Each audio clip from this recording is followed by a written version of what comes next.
The difference between 2019 and 2020 is far more clear when comparing a transect on East Anaheim Street, conducted both years. NOx levels in 2019 were as high as 400 parts per billion, typically between 50 and 200, whereas in 2020 they were almost down to the immeasurable on this scale, generally less than 50, a very, very dramatic decrease. SO2 also showed a similar decrease between the 2 years. As noted, the ratio or ozone has the opposite trend. Again, this is most likely because there's less conversion of ozone into NOx under the 2020 low NOx conditions.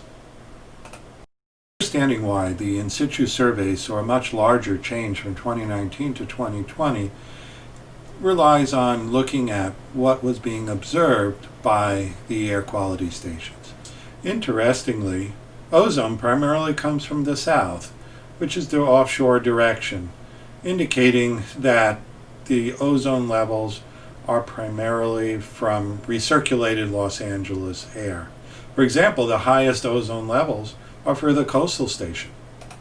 We look at the inner harbor pollution rows, we notice that most of its pollution arrives from the north-northeast in terms of NO2 and particulate matter, and to a lesser extent sulfur dioxide. This corresponds with the night wind. During the day, winds are primarily either from the south or the northwest, which corresponds to a small peak in NOx and PM. The northwest does in fact correspond to a strong SO2 peak and ozone and points in the direction of the Carson Refinery. Connecting the air quality station measurements with sources is complicated by irregularities in the wind flow, particularly in the San Pedro area, where Pacific winds reconnect after diverging around the Palos Verdes highlands. The Phillips 66 refinery to the northwest creates a peak in both PM and NO2 in the air quality station data. Yet the airflow between the refinery and the source-dominated site is quite complex. There is inshore flow from the southwest along the channel that fronts the San Pedro waterfront. This meets up with northwest winds flowing across the Phillips refinery towards the southeast, creating a convergence zone.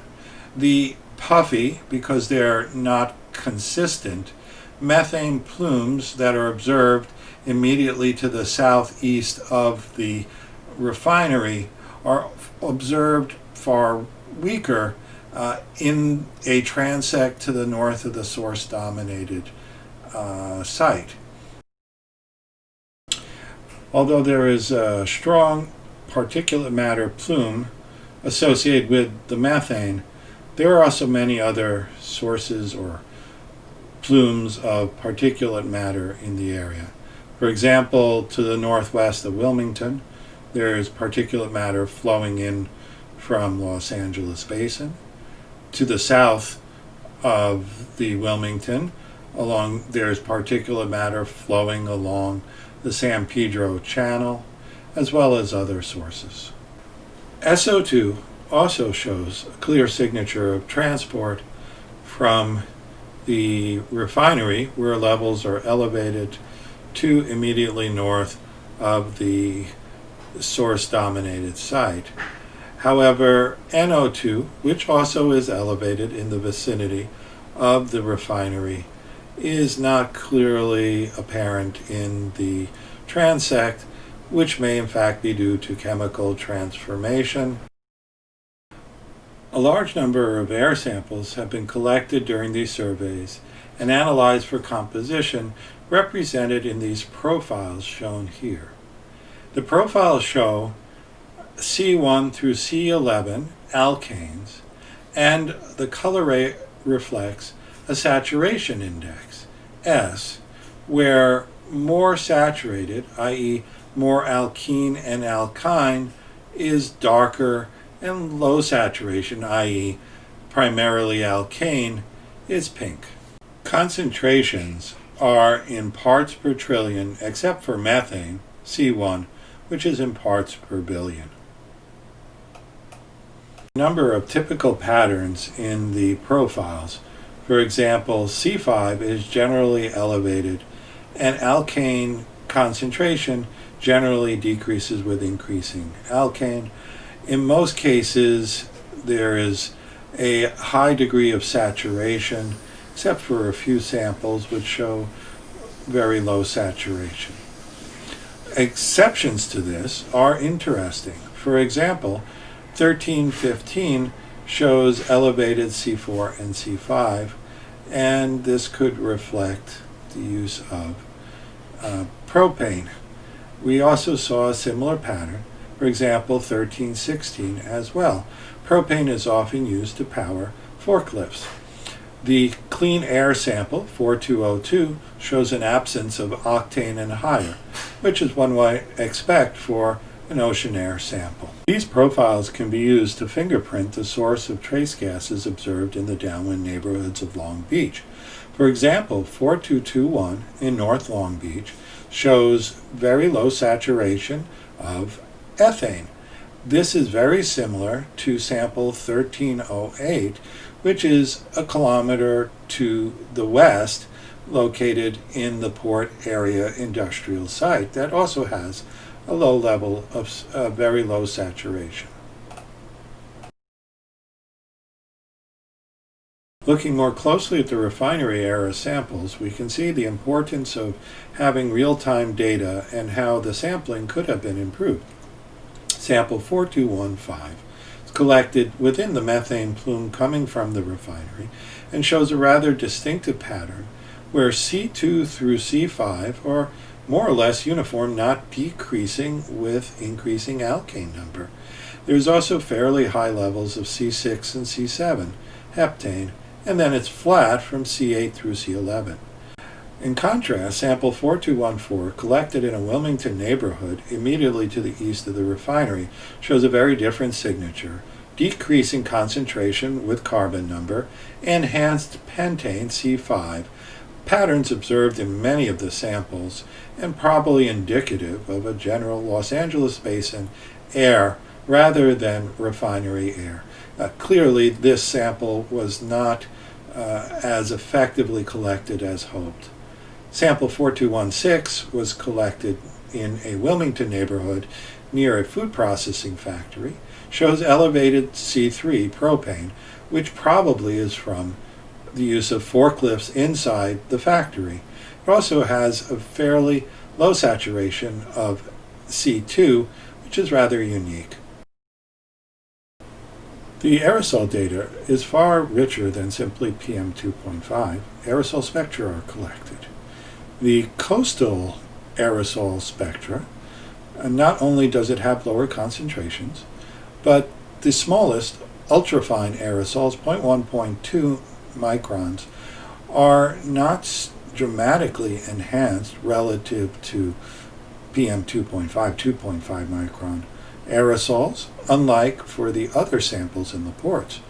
There is a plume in the center of the port, which was highlighted here, and does have a higher ratio of these ultrafine aerosols compared to the marine layer. However, nothing like what is observed in the downwind South Long Beach neighborhood, where their peak is sharper for these ultrafine particles.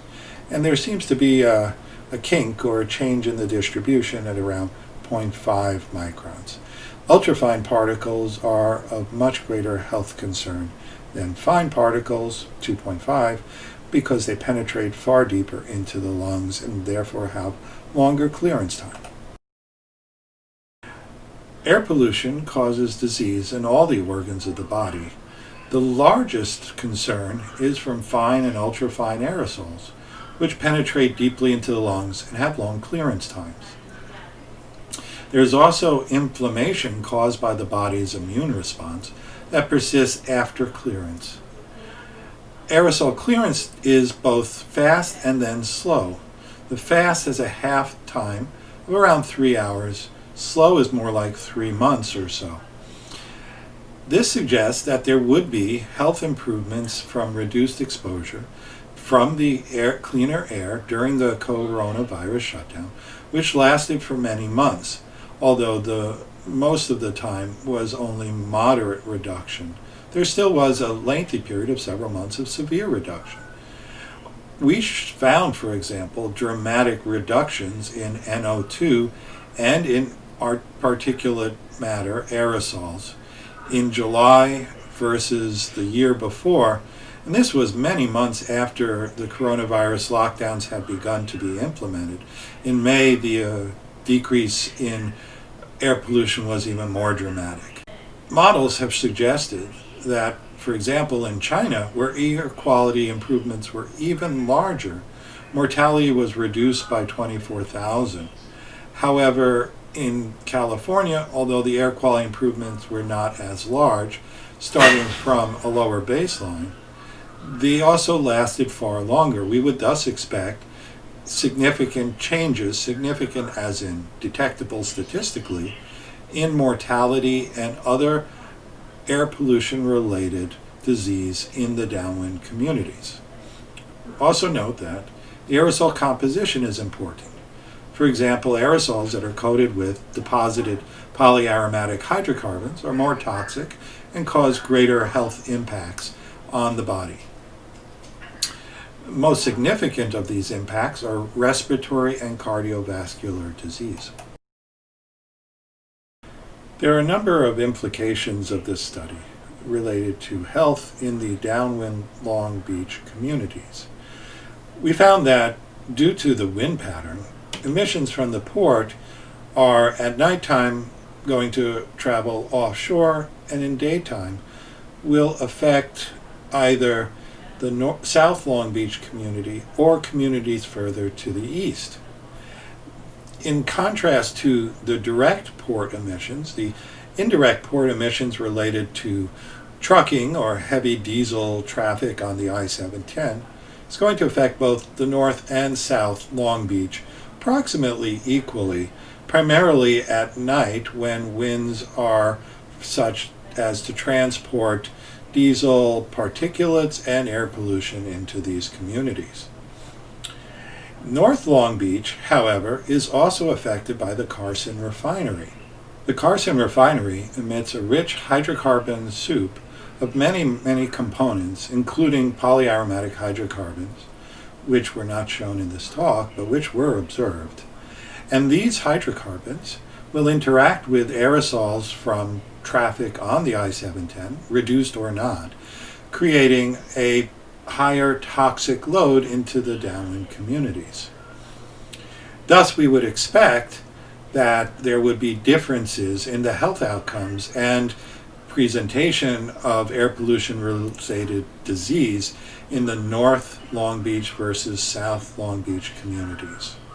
Our goal is to use the data that we've collected to study these health effects as a way of understanding the likely benefits of future improvements in air quality at the port due to planned electrification and other improvement plans for bettering the air quality of the port. I thank you very much for your attention to my talk and hope you found it interesting.